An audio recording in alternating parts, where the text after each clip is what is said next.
بایدن کە ئەم شەوی چوارشەمە لەسەر پێنجشەممە پێشکەش بە گەلی ئەمریکای دەکات. سەرۆک بایدن ئەم وتانی ماڵاواییە لە ئۆڤڵ ئۆفیس لە کۆشکی سپی پێشکەش دەکات کە نزیکەی 5 ڕۆژ بەر لەوەی کۆشکی سپی جێبێڵێ وە کۆتایی بە گەڕی سەرۆکایەتەکەی بهێنرێت و سەرۆک داناڵد ترامپ سەرۆکی هەڵبژێرداوی ئەمریکا دەست بە پۆستەکەی بکە پاش سوێن خواردنی یاسایی لە ڕۆژی دووشەممەدا. لەم ڕووماڵە تایبەتەدا هێرۆ زەنگەنە لە بەشی کوردی دەنگی ئەمریکاوە لەگەڵمدایە. هێرۆ زۆر سپاس بەم شەو بەم کاتەش ئامادەی. سپاس بۆ تۆ بڵێن سلااو لە بینێرانیشەکەم هەربژی دەوبەتە ئێمەش لە ئێستادا چاوەڕوانین کە سەرۆک بایدن وتارەکەی خۆی لە ئۆڤڵ ئۆفیسەوە پێشکەشکە. هەتا سەرۆک بایدن وتارەکە دەست پێ دەکا هێرۆ هەر ئەمڕۆ چوارشەمە سەربانی ئەمڕۆ چوارشەمە سەرۆک بایدن پەیامێکی تایبەتیشی بڵاو کردەوە.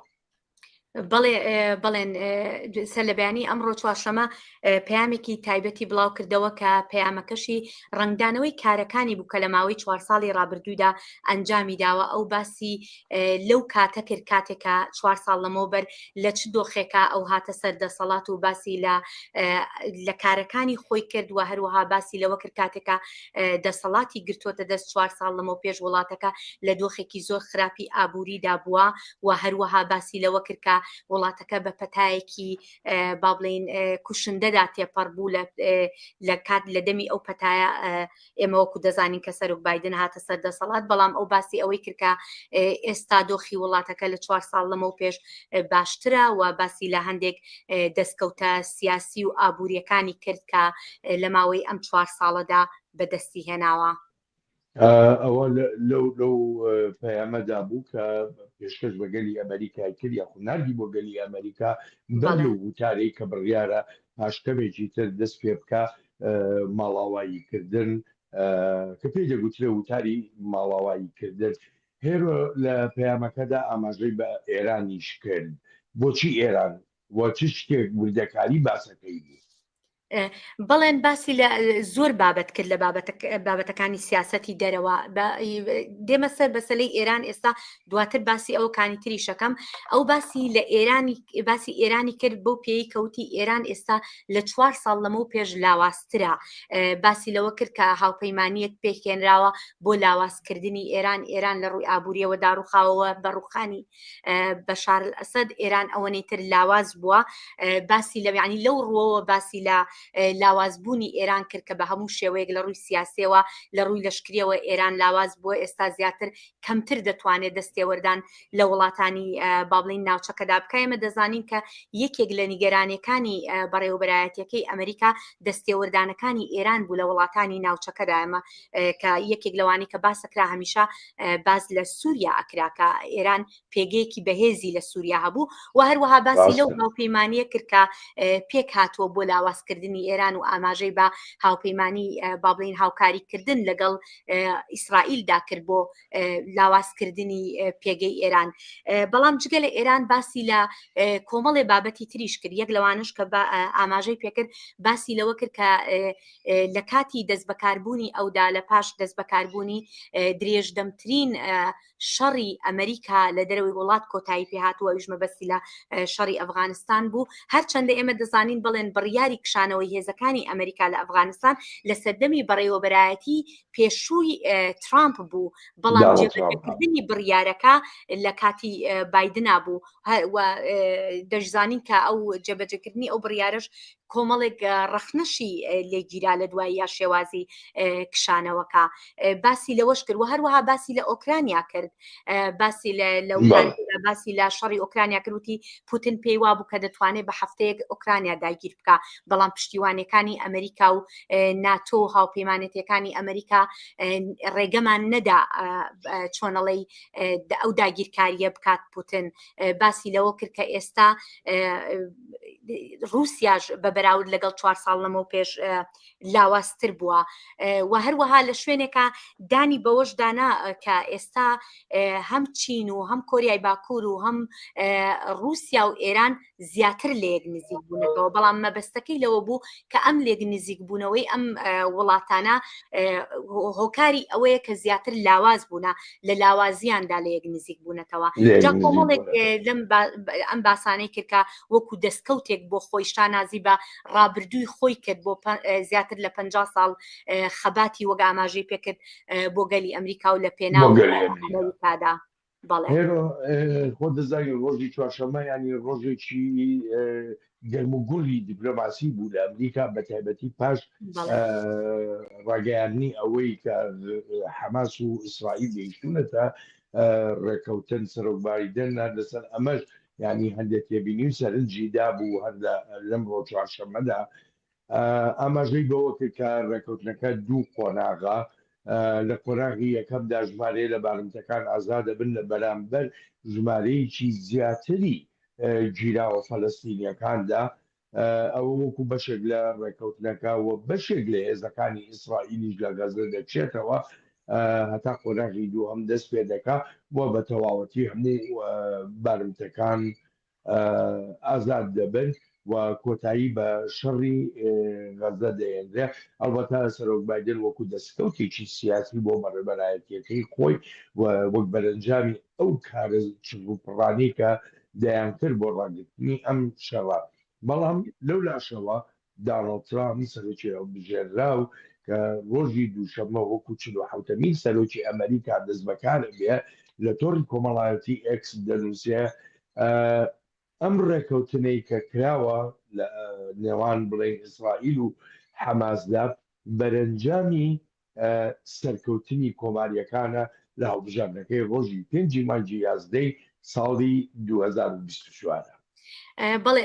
بەڵێن دەمێ ئاماژە بە شتێکیش بکەم باسی شەڕی ئیسرائیلمان کرد وەکو دەزانین ئەم شەڕەکە لە حوتی مانگی دەی ساڵی 2023 دەستی پێکردووە ماوەیەکی زۆر ینی لە ناوەڕاستی ئەوەکەیا دەستی خۆشەویستان هەرمون لەگەڵ وتاری ماڵاوایی سەرۆک بایدن کە لە ئۆڤڵ ئۆفیس لە کۆشکی سکێوە پێشکەشی دەکات. A hostage deal has been reached by Israel and Hamas, the elements of which I laid out in great detail in May of this year. This plan was developed and negotiated by my team and will be largely implemented by the incoming administration. That's why I told my team to keep the incoming administration fully informed, because that's how it should be, working together as Americans.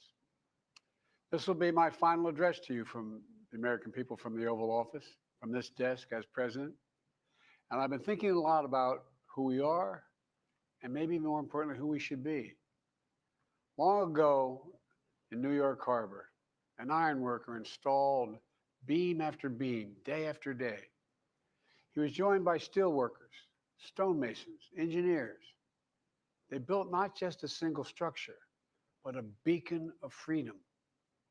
The very idea of America was so big, we felt the entire world needed to see. The Statue of Liberty, a gift from France after our Civil War. Like the very idea of America, it was built not by one person, but by many people from every background and from around the world. Like America, the Statue of Liberty is not standing still. Her foot literally steps forward atop a broken chain of human bondage. She's on the march, and she literally moves. She was built to sway back and forth to withstand the fury of stormy weather, to stand the test of time because storms are always coming. She sways a few inches, but she never falls into the current below. An engineering marvel. The Statue of Liberty is also an enduring symbol of the soul of our nation, a soul shaped by forces that bring us together and by forces that pull us apart. And yet, through good times and tough times, we've withstood it all. A nation of pioneers and explorers, of dreamers and doers, of ancestors native to this land, of ancestors who came by force, a nation of immigrants came to build a better life, a nation holding the torch of the most powerful idea ever in the history of the world, that all of us are created equal, that all of us deserve to be treated with dignity, justice, and fairness, that democracy must defend and be defined and be imposed, moved in every way possible. Our rights, our freedoms, our dreams. But we know the idea of America, our institution, our people, our values that uphold it are constantly being tested. Ongoing debates about power and the exercise of power. But whether we lead by the example of our power or the power of our example, whether we show the courage to stand up to the abuse of power or we yield to it. After 50 years at the center of all of this, I know that believing in the idea of America means respecting the institutions that govern a free society, the presidency, the Congress, the courts, a free and independent press, institutions that are rooted, they just might not reflect the timeless words, but they echo the words of the Declaration of Independence. We hold these truths to be self-evident. Rooted in the timeless words of the Constitution, we the people. Our system of separation of powers, checks and balances, it may not be perfect, but it's maintained our democracy for nearly 250 years, longer than any other nation in history that's ever tried such a bold experiment. In the past 4 years, our democracy has held strong. And every day I've kept my commitment to be president for all Americans through one of the toughest periods in our nation's history. I've had a great partner in Vice President Kamala Harris. It's been the honor of my life to see the resilience of essential workers getting us through a once-in-a-century pandemic, the heroism of service members and first responders keeping us safe, the determination of advocates standing up for our rights and our freedoms instead of losing their jobs to an economic crisis that we inherited. Millions of Americans now have the dignity of work. Millions of entrepreneurs and companies creating new businesses and industries, hiring American workers, using American products. Together, we've launched a new era of American possibilities. One of the greatest modernizations of infrastructure in our entire history, from new roads, bridges, clean water, affordable high-speed internet for every American. We invented the semiconductor, smaller than the tip of my little finger, and now is bringing those chip factories and those jobs back to America where they belong, creating thousands of jobs. Finally, giving Medicare the power to negotiate lower prescription drug prices for millions of seniors. And finally, doing something to protect our children and our families by passing the most significant gun safety law in 30 years and bringing violent crime to a 50-year low, meeting our sacred obligation to over 1 million veterans so far who are exposed to toxic materials, and to their families, providing medical care and education benefits and more for their families. You know, it will take time to feel the full impact of all we've done together. But the seeds are planted, and they'll grow and they'll bloom for decades to come. At home, we've created nearly 17 million new jobs, more than any other single administration, a single term. More people have health care than ever before. And overseas, we've strengthened NATO. Ukraine is still free. And we pulled ahead of our competition with China, and so much more. I'm so proud of how much we've accomplished together for the American people. And I wish the incoming administration success, because I want America to succeed. That's why I've held my duty to ensure a peaceful and orderly transition of power, to ensure we lead by the power of our example. I have no doubt that America is in a position to continue to succeed. That's why my farewell address tonight, I want to warn the country of some things that give me great concern. This is a dangerous and that's a dangerous concentration of power in the hands of a very few ultra wealthy people. The dangerous consequences if their abuse of power is left unchecked. Today, an oligarchy is taking shape in America of extreme wealth, power, and influence that literally threatens our entire democracy, our basic rights and freedoms, and a fair shot for everyone to get ahead. We see the consequences all across America, and we've seen it before. More than a century ago, but the American people stood up to the robber barons back then and busted the trusts. They didn't punish the wealthy, just made the wealthy play by the rules everybody else had to. Workers want rights to earn their fair share. You know, they were dealt into the deal, and it helped put us on a path to building the largest middle class, the most prosperous century any nation in the world has ever seen. We've got to do that again. In the last 4 years, that's exactly what we've done. People should be able to make as much as they can, but play by the same rules, pay their fair share of taxes. So much is at stake. Right now, the existential threat of climate change has never been clearer. Just look across the country, from California to North Carolina.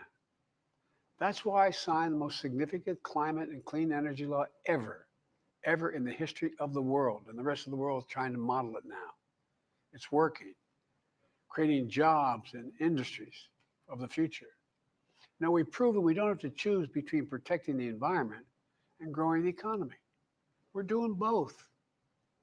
The powerful forces want to wield their unchecked influence to eliminate the steps we've taken to tackle the climate crisis, to serve their own interest for power and profit.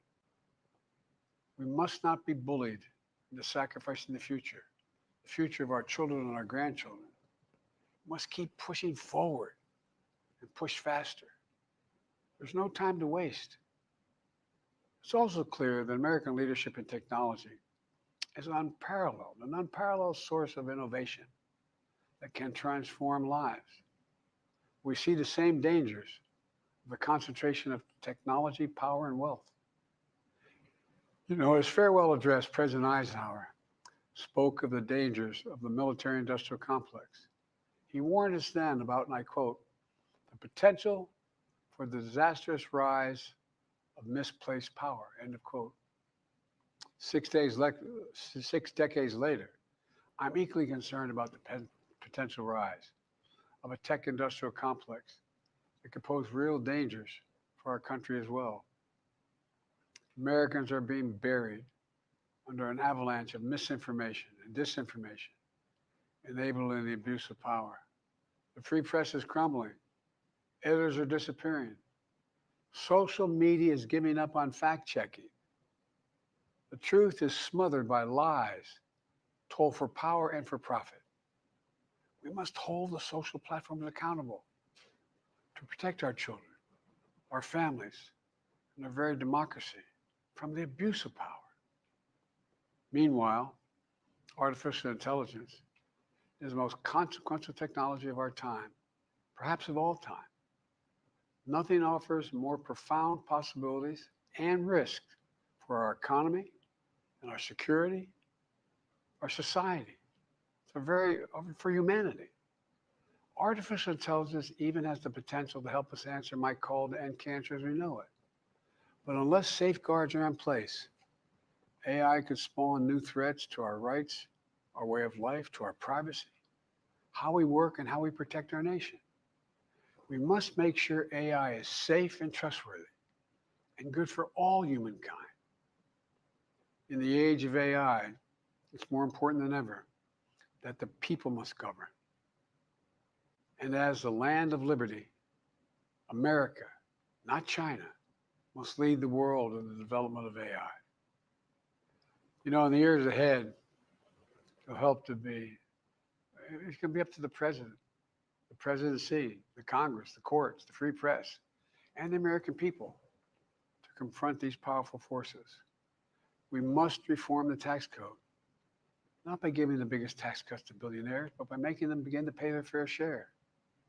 We need to get dark money. That's that hidden funding behind too many campaigns contributions. We need to get it out of our politics. We need to enact an 18-year time limit, time and term for the strongest ethics and the strongest ethics reforms for our Supreme Court. We need to ban members of Congress from trading stock while they're in the Congress. We need to amend the Constitution to make clear that no president is immune from crimes that he or she commits while in office. The president's power is not limited. It's not absolute, and it shouldn't be. And in a democracy, there's another danger to the concentration of power and wealth. It erodes a sense of unity and common purpose. It causes distrust and division. Participating in our democracy becomes exhausting and even disillusioning. And people don't feel like they have a fair shot. We have to stay engaged in the process. I know it's frustrating. A fair shot is what makes America, America. Everyone's entitled to a fair shot, not a guarantee, but just a fair shot, an even playing field, going as far as your hard work and talent can take you. We can never lose that essential truth, remain who we are. I've always believed, and I've told other world leaders, America can be defined by one word: possibilities. Only in America do we believe anything is possible.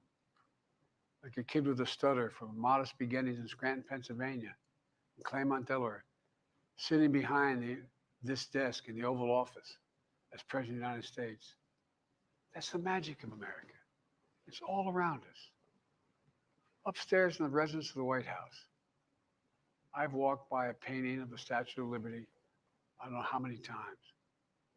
In the painting, there's several workers climbing on the outstretched arm of the statue that holds the torch.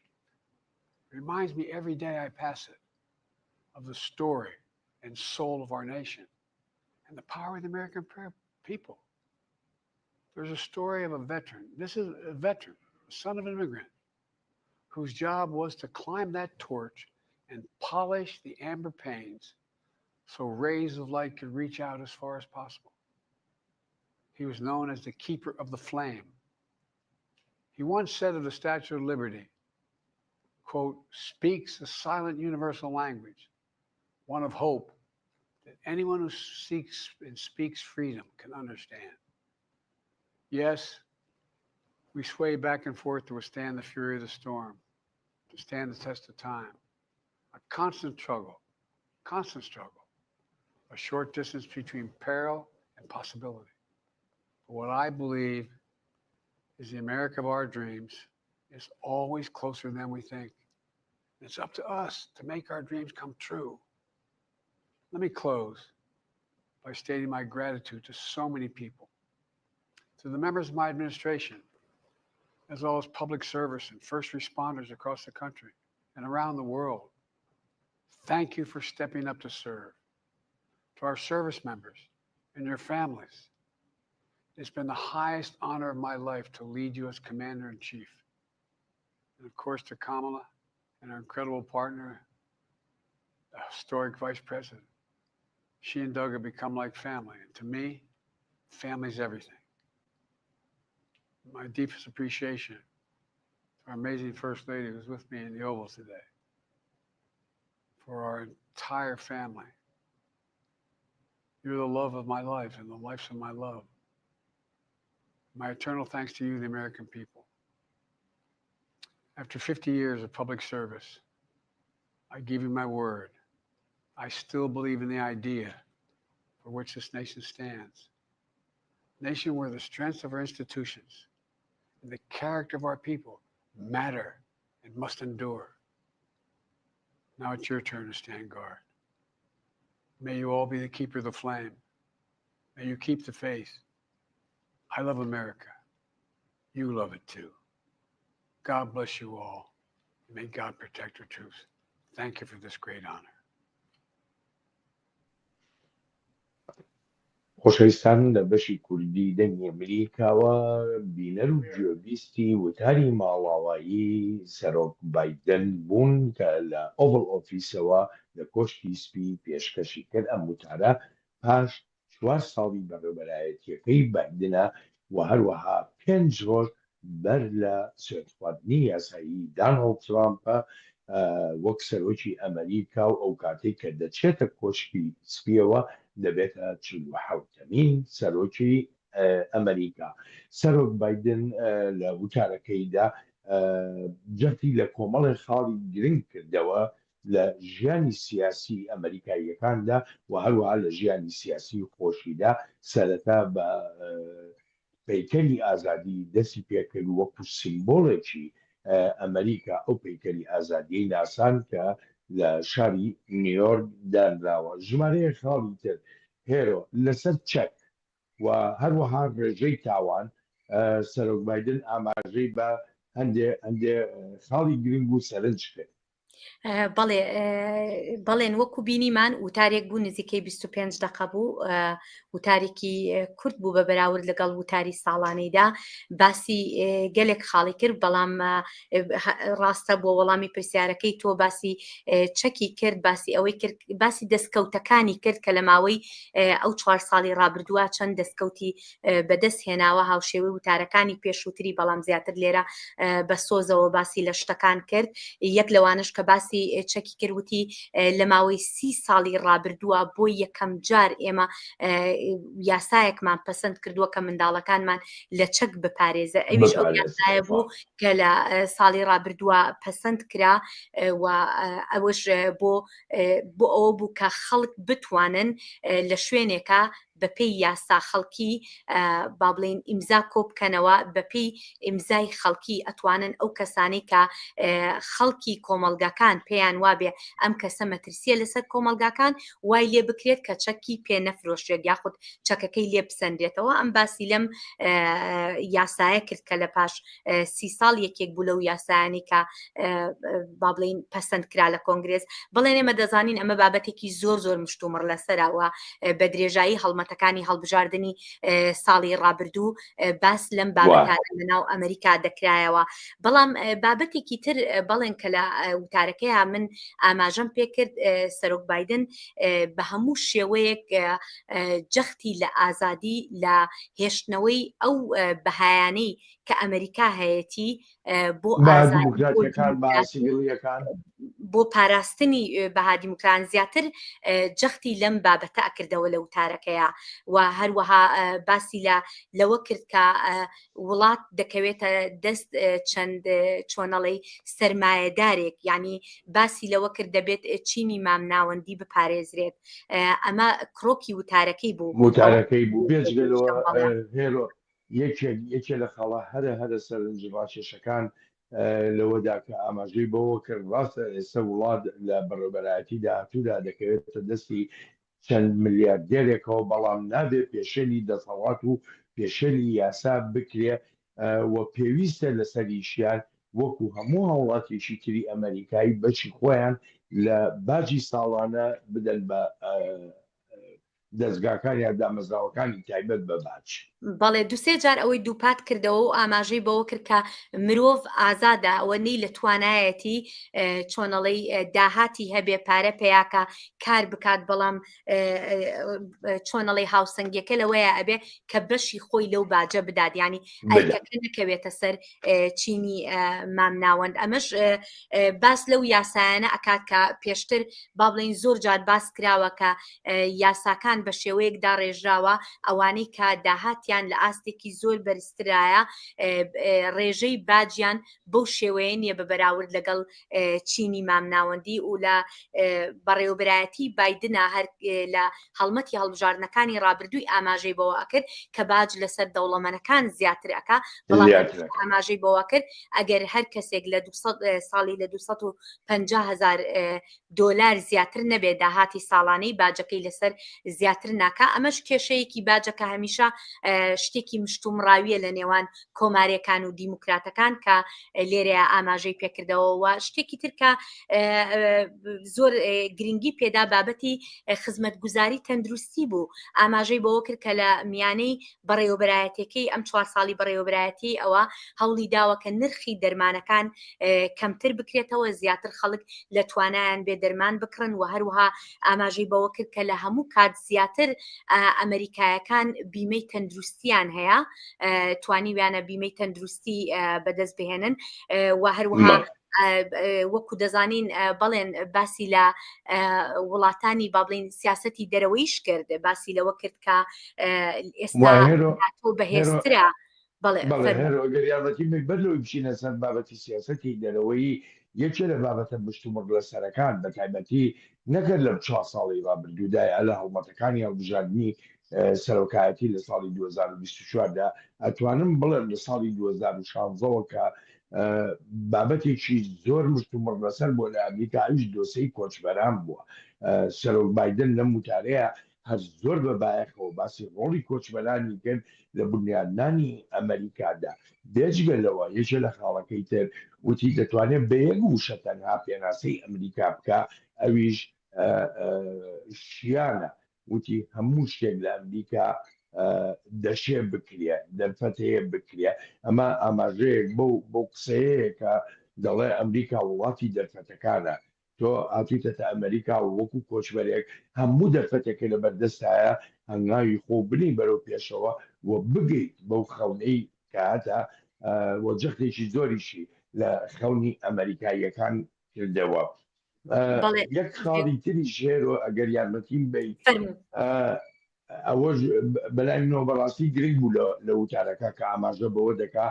هیچ کەسێک نییە لە ئەمریکادا سەرۆک بێ یا هاوڵاتی یاسایی بێ لە سەرو یاساوە بێ بەڵێ بێگومان زۆر جەختی لەوە کردەوە کە لە ئەمریکا یاسا لە پێش هەموو شتێکە و ئەمە وڵاتێکە و باسی لەوەش کرد کە بەرزونزمی هەیە لە هەموو شوێنە بەرزونزمی هەیە بەڵام دەبێت چۆن ئەڵێ ئەو بەهایانە بپارێزرێ هەتا ئێستا بەهاکان کەوتۆتە ژێر دەستی خەڵک و دەبێت خەڵک ئەم بەهایانە بپارێزێ باسی لەوە کرد لە ئەزمموی کارکردنی خۆی کرد لە خزمەتەکانی خۆی کرد کە بۆ ماوەی 50 ساڵە خزمەتی ئەمریکای کردو وتی هەمیشە ئامادەیە خزمەتی ئەمریکا بکات و ئێستا ئەمە جێ دەهێڵێت بۆ گەلی ئەمریکا بۆ خەڵکی ترکە خزمەت بکەن و هەروەها ئەگەڕێمەوە سەر بابەتی سیاسەتی دەرەوەی بەڵێن چونکە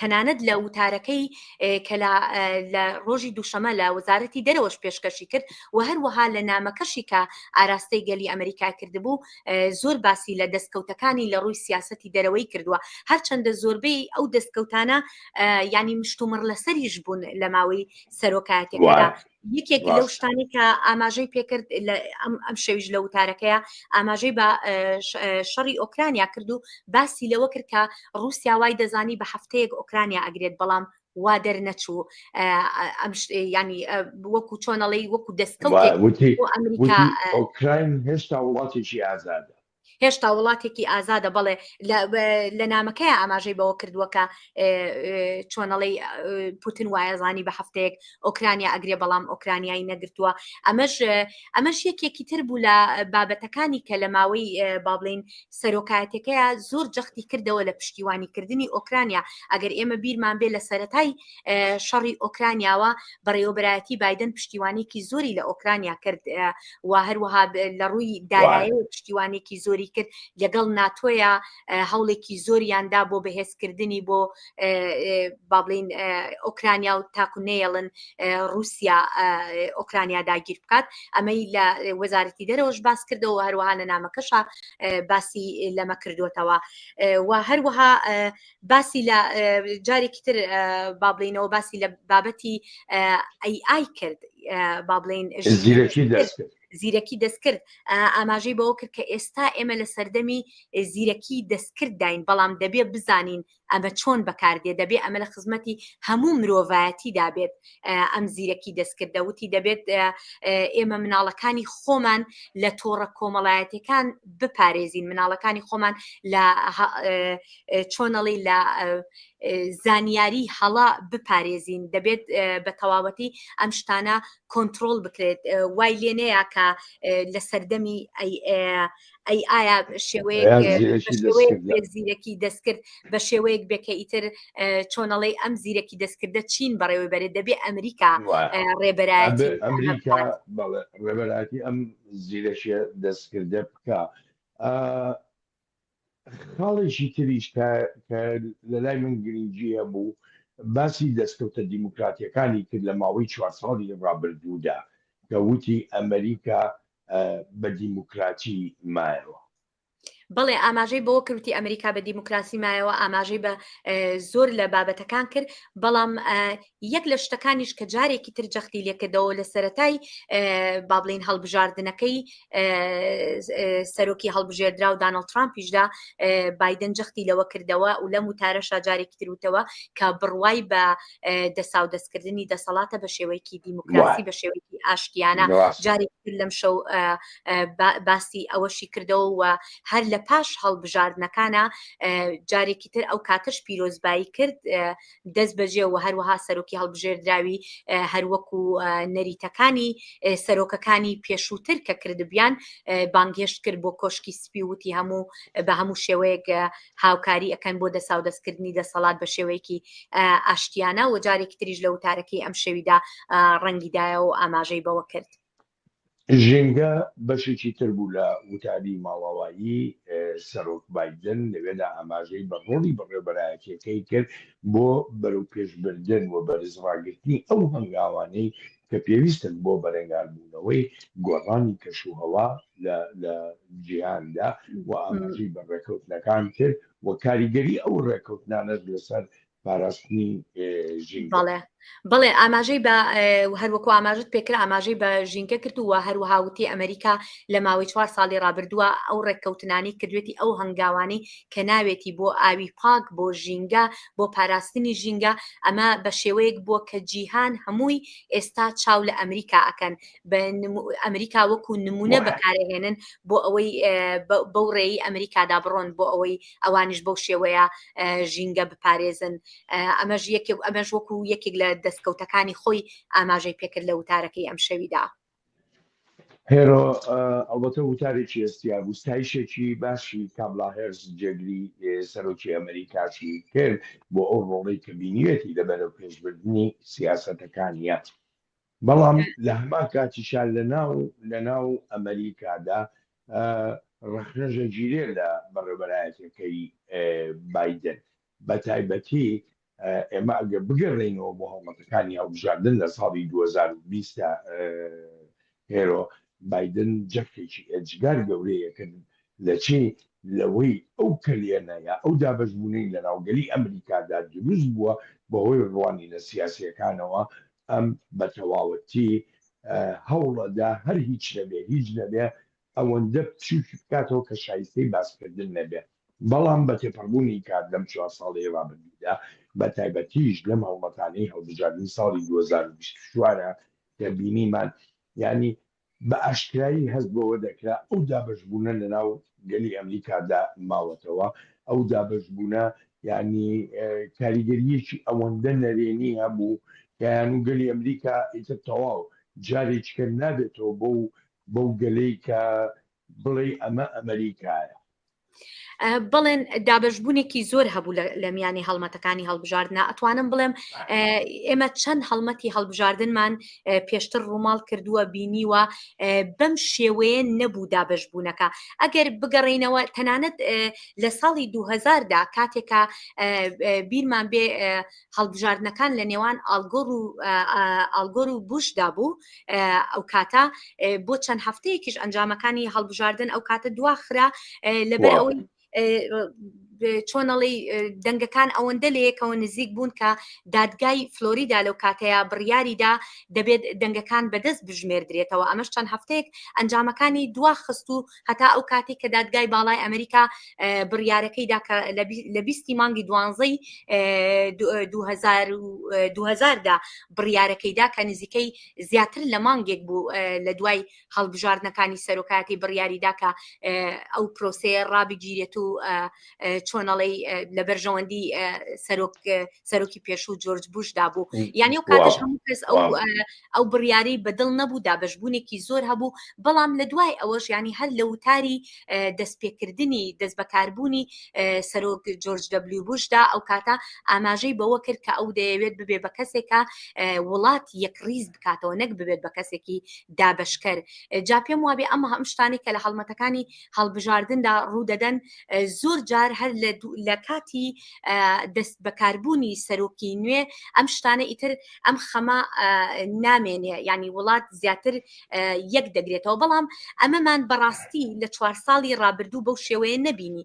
لەبەر چی نەمان بینی؟ لەبەرەوەی ئێمە بینیمان تەنانەت بۆ مەراسیمی سوێند خواردنەکە، تەنانەت بۆ پێشوازیکردن ئەوەندە دابش بوو ئەمریکا، ئەوەندە بۆ چوونە سیاسەکان زاڵ بوون کە ئەو کاتە سەرۆکی پێشوو وە سەرۆکی هەڵبژێردراوی ئێستا دانەڵد ترامپ کە هەمیشە وردە هەڵمەتەکان ئەنجامەکانی هەڵبژاردن کە بە شێوەیەکی ناڕاستە، نادروستە و پێشوازی نەکرد لە سەرۆکی ئەو کاتە سەرۆکی هەڵبژێردراو بوو جۆ بایدن بۆ کۆشکی سپی. ئەمەش زیاتر لە ناو خەڵکیشە ئەمە چۆنەڵی ڕنگدانەوەی هەر هەبوو. بەڵام ئەم جارە ئێمە شتێکی ترمان بینی و پێم وایە ئەمە لە وتاری با بڵین دەست بەکاربوونی دانەڵد ترامپیش لە 20 مانگ هەفتەی ئایندا ڕنگ ئەداتەوە. ئێمە دەبینین هەستەکەم زیاتر ینی ئەو قۆناغە بەجێ ئەمێنێ، ینی قۆناغێکی نوێ جاری هێرۆوی ئاماژە پێکرد بەڕاستی خاڵێکی زۆر گرنگە. ئەمە هیچێکە لە تایبەتمەندێتیەکانی ئەمریکا یا با بڵێم گەلی ئەمریکا لەو ڕوانگەیەوەی کاتێک کە پرسەکان دێتە سەر وڵات یا ئەوەی کە لێرە پێی دەڵێن نیشتیمان، ئیدی هەموو جیاوازیەکان دەڕەوێنەوە. لە کۆنگرسی ئەمریکادا زۆر جار بینیمانە، ینی گشتومڕێکی سیاسی ئەجگار زۆر لە نێوان دیموکرات و کۆماریەکانە دروست دەبێت. بەڵام کاتێک پرسەکە دەبێتە پرسی ئەمریکا هەڵوێستی یەکگرتوو دەبینێ و لە ناو گەلی ئەمریکاشدا لە کوڕی ناکرێتەوە. ڕاستە جیاوازیەکە ئێجگار دیارە، دابەشبوونەکە ئێجگار گەورەیە، بەڵام کاتێکە دێتە سەر مەسەلەیەک پەیوەندی بە ئاسایشی نیشتیمانی ئەمریکاوە هەبێ، کاتێ دێتە سەر بابەتێک پەیوەندی بە ئابووری ئەمریکاوە هەبێ، ڕایەکان زۆر نزیک دەبن لە یەک. ئاماژەی بە دەستکەوتی ئابووری گەورە کرد لە 4 ساڵی ڕابردوودا. ئاماژەی بەوە کرد کە ڕێژەی بێکاری زۆر کەم بۆتەوە.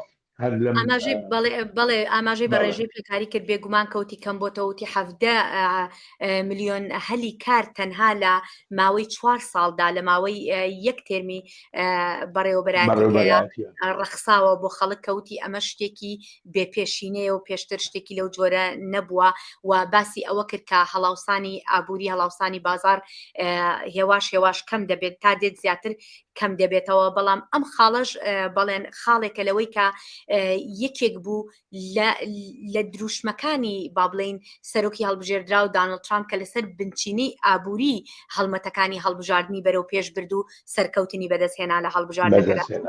هەڵاوسانی ئابووری گرانی یعنی شتێک بوو کە با بڵین ئەمریکایەکانی بەڕاستی بێزار کرده بوو، یعنی یەکێک بوو لەو شتانەی کە خەمی گەورەی ئەمریکایەکان بۆ مەش لە ئەنجامی هەڵبژاردنەکاندا دەرکەوت.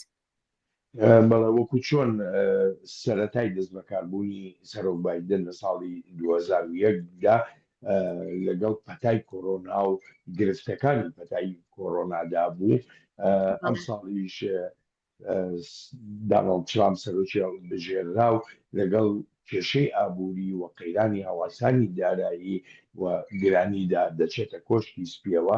پەیمانێکی ئێجگار زۆریش دراوە کە لە ماوەیەکی کورتە ئەم قەیدانە ئابوووریە چارەسەرێک لێ هێرۆ لەسەر مەسەلەی ڕێژەی بێکاریوی کە تۆ ئاماژۆ پێکرد تەنانەت هەفتەی ڕابردوو وەزارەتی کار لە حکوومەتی ئەمریکا راپۆرتێکی بڵاو کردەوە یعنی دەڵێ ڕێژەی بێکاری لە ئەمریکا بە شێوەیەکی بەرچاو دابەزیوە و تەنانەت ئەو کەسانی کە بۆ هەمیشە کاریان لەدەستداوە لە مانگی 12دا ژمارەی ئەوەش هەر ئێجگار زۆر کەم بۆتەوە ئەمەش ئەڵبەتە زەمینە ڕەخسانێکە بۆ برێوێک و یاخو گەشەکردنەوەی ئابووری و هەڵسانەوەی ئابووری بە تایبەتی کە بانکی یەدەشی فێدراڵیش بڕیاری ئەوەی داوە هەر هیچ نەبێت لەم مانگیەکەدا بە هیچ شێوەیە نرخی سوود نەگۆڕێ لەبەرەوەی گەشەکردنەکە یاخو دەرفەتەکانی کار هەر هەمووی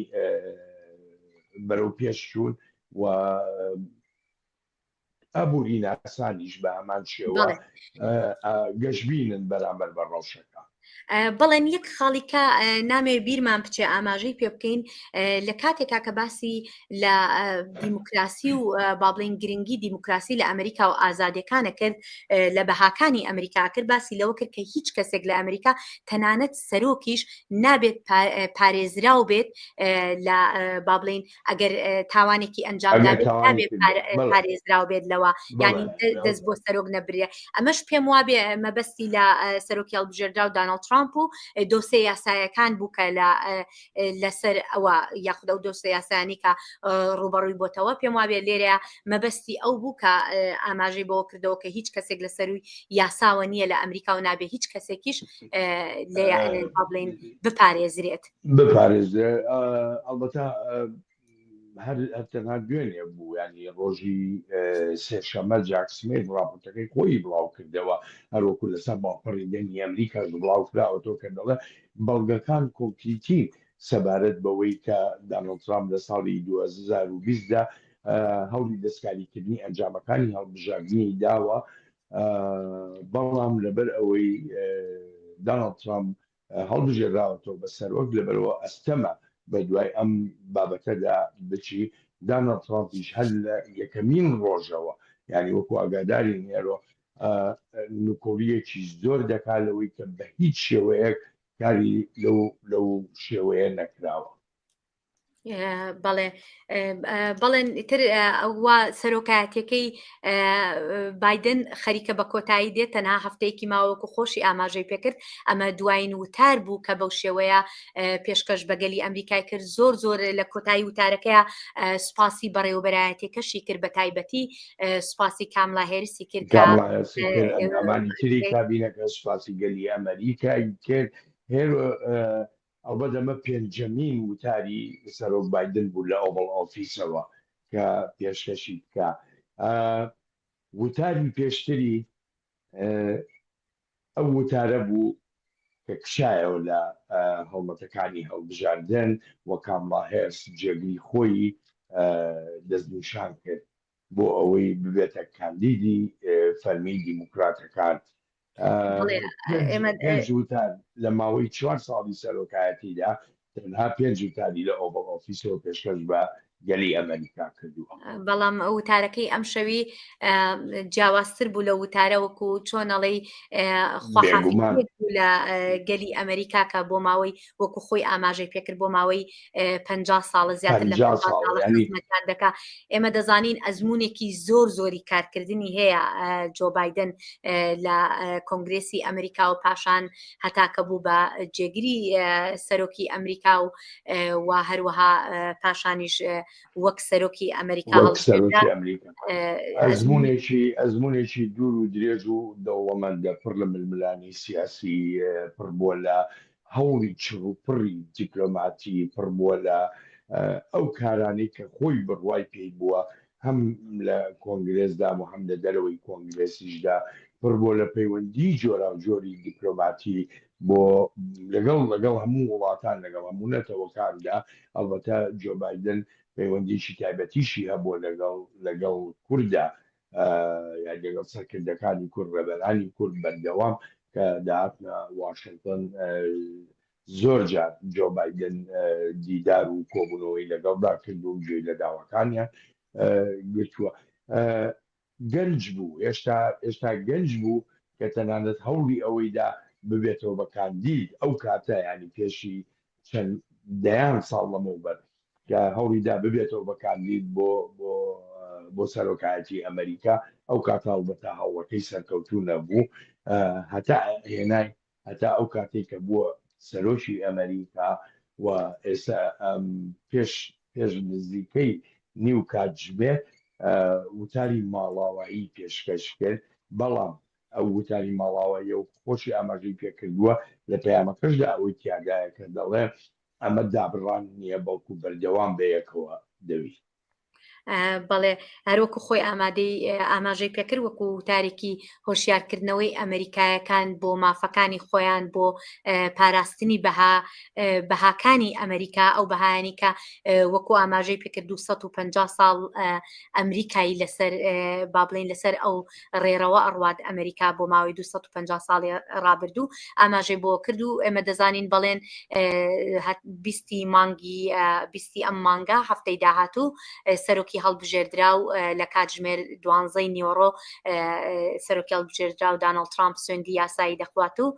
ئیتر پاش ئەوە کابینەی نوێ دەست بەکار دەبێت ئەویش هێرۆیش مەڕاستیمێکی جوانە لە ئەمریکادا لە بەردەمدا دۆرانی دادگای باڵای ئەمریکادا سەرۆکی هەڵبژێردرا و سوێندی یاسایی خۆی دەخوا ئەوجار دەچێتە ناو باڵەخانەی کۆنگرێس دەڕواتە شوێنی تر لە ناو واشنگتندا دوایی بە پێ دەچێتە ناو کۆشکی سپیەوە لەگەڵ خانمی یەکەمی ئەمریکا ئەمە پرۆسەیەکە ینی پرۆسەیەکی چەند هەندێکیان کە وەکو فەرمیە و یاسایی هەندێکشان وەکو نەریتێکی لێ هاتووە هەموو شتەکان با بڵین ڕوا ڕێکەخرێ لە سەر لە بەیانی هەمان ڕۆژە 20 مانگ نەریتەکە دەست پێکا ئەوەش بەوەی کە سەرۆکەکان سەرۆک و جێگری سەرۆک پێکەوە لە کڵێساکەی بەردەم کۆنگرێس دەچنە ئەو کڵێسایی کە پێڵێن سانجۆن وەکو کڵێسای سەرۆکەکان ناوبانگی بۆ بەرامبەر بە کۆشکی سپێ دەچنە ئەوێ نزای خۆیان ئەەکەن و پاشانیش کاروانی با بڵین سەرۆکی هەڵبژێردرا و بەرەو کۆشکی سپێ ڕاتوە لە کۆشکی سپێوە پاشان لەگەڵ سەرۆکی لەسەر دەرچوون بەرەو کۆنگرێس ئەڕۆن و بە شێوەیەکە کاتژمێر 12 نیوەڕۆ لە کۆنگرێس سوێندی یاسایی دەخورێت و سەرۆکی نوێ دەست بەکارەبێ ینی پرۆسێکی زۆر جیاوازە لە هەموو جیهان جیاوازە ئەو پرۆسە ئەکرێ و هەر لێرەشەوە پێم خۆشە بینەران ئاگادار بکەینەوە کە ئێمە بەرنامێکی تایبەتیشمانە بێ لەو ڕۆژەیە بۆ گواستنەوەی ئەو مەڕاستیمە بۆ باسکردنی مەڕاستیمەکە و هەروەها بینینی دیمەنەکان کە سوێندی یاسایی چۆن ئەخورێت لە ئەمریکا بە شێوەیەک پرۆسەکە چۆنە و دەشزانین لە ئێستادا باری ئاسایش زۆر توندکراوە لە واشنگتن و لەو ڕۆژەیە دەیان هەزار کەس لە ناشناڵ ماڵ لە بابلین مۆڵی نیشتیمانی لە بەردەم کۆنگرێز لەو ناوچەیە کە بە مۆڵی نیشتیمانی ناسراوە ئامادە ئەبن بۆ بینینی سوێن خواردنی سەرۆکی نوێی ئەمریکا بەڵێ لەسەرشەوە زۆرێک لە ڕێگەوبانەکان گیراون ینی ئەوە نیە وەکو ئامادەکاری بۆ ئەو ڕۆژی مەڕاستنی سوێن خواردنەوە هەست چاوەڕوان دەکرێت کە خەڵکێکی ئێجگار زۆر بەشدار بن تیایدا هەم لە گەورە کاربەدەستانی بیانی و هەم لە کاربەدەستانی ناوخۆی ئەمریکا و خەڵکی ئەمریکا بێن لەو ڕۆژەدا بەشداری ئەو مەڕاستیمی سوێن خواردنە بکەن هێرەوەکو تۆش ئاماژە پێکرد ڕۆژی دووشەممە ئێمە هاوکاتی سوێن خواردنەکە لە بەردەم کۆنگرێسدا بەرنامەیەکی تایبەتمان دەبێت لە بەشی کوردی دەنگی کاوە بۆ ڕووماڵکردنی ئەو مەڕاستیمی سوێن خواردنە بۆ دەست بەکاربوونی دانەڵد ترامپ سەرۆکی هەڵبژێراوی ئەمریکا وەک 47مین سەرۆکی وڵاتە یەکگرتووەکانی ئەمریکا ئەلبەت جۆ بایدن 46مین سەرۆک بوو لە وتاری ماڵاواییەکەی ئەم شەویشیدا ستایشێکی زۆری گەلی ئەمریکای کرد و ئاماژەی بەوە کرد کە هەر دەستکەوتێکی بەڕێوەبەراتەکەی بەدەستی هێنابێ بە پشتیوانی گەلی ئەمریکا بووە و زۆر بە گرنگیەوە باسی لە کاری بەڕێوەبەرایەتەکەی و ئەندامانی کابینەی بەڕێوەبەرایەتەکەشی کرد. بەڵێ ئەلبەتا بەڵێن دەمەوێت یەک تۆز بگەڕێمەوە سەر 4 ساڵی ڕابردۆکەی ینی دەکرێت بڵین ینی زۆر ڕووداوی جیهانیش ڕوویدا لەو کاتەیە کە بوو بە گرفتیش بۆ بەڕێوەبەرایەتەکەی و لە سەروی هەمووشیانەوەکو ئاماژەشمان پێکرد پێشتر غەزە بوو بەڵام ئەوە لەگەڵ دەرچوونی ئەو ئاگربەستەشی ڕاگەیان کە تەنها چەند ڕۆژێک ماوە پێش دەرچوونەکەی ئەو ئاگربەستەشیان ڕاگەیان کە ئەو شەڕەی غەزەکە لە بوو بەهۆی کوشتنی دەیان هەزار لە کۆتا ڕۆژەکانی جۆ بایدنە ئەوەش گەیشتن بۆ ڕێککەوتنەش و کۆتایی هێرۆ ئەلبەتە لەگەڵ سوپاسی بێپایانم بۆ بینەرانی عزیز سوپاسم بۆ تۆش هێرۆ بۆ بەشداریەکانت لەم جۆرە بەرنامانەدا تارماڵێکی تری تایبەت لە بەشی کوردی دەنگی ئەمریکاوە هەر لە خۆشیە جێکان بێڵی سپاس کاتێکی خۆش.